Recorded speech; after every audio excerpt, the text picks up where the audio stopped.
ito ay rated SPG. Striktong patnubay at gabay ng magulang ang kailangan. Paniniwalaan nga ni Rigor ang sinabi ni David na may lalaki si Marites. Kaya simula ngayon ay bantay sarado na ni Rigor si Marites. Bugbog pa ang aabuti nito kapag hindi ito umamin.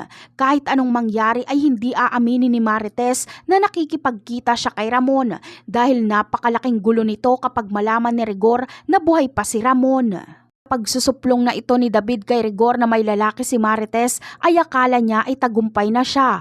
Wala na kasing pwedeng makapagbunyag sa kanya kapag hindi na magkita si Ramon at Marites dahil patay na si Olga na siyang nakakaalam ng sikreto ni David.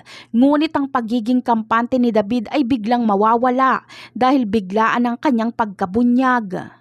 Si Marites ang pumutol ng sungay ni Olga kaya si Marites din ang puputol sa sungay ni David dahil si Marites ang magbibisto kay David. Labis kasing mag-aalala si Marites kay Tanggol noong huli silang magkita dahil sugatan ito.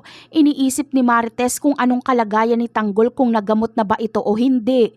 Bagamat naguguluhan si Marites dahil sa naging reaksyon ni Tanggol na tila hindi pa nito nakikilala si Ramon ay tatawagan pa rin ni Marites si Ramon para kamustahin si Tanggol. Umaasa si Marites na kasama ni Ramon si Tanggol. Dito ay sasabihin ni Marites na siya ang pumatay kay Olga at nagawa niya yun dahil iniligtas niya lang si Tanggol. Binaril at sinaksak umano ni Olga si Tanggol at kukumustahin niya ito. Labis na magtataka si Ramon dahil kasama niya umano si Tanggol mula pa kagabi.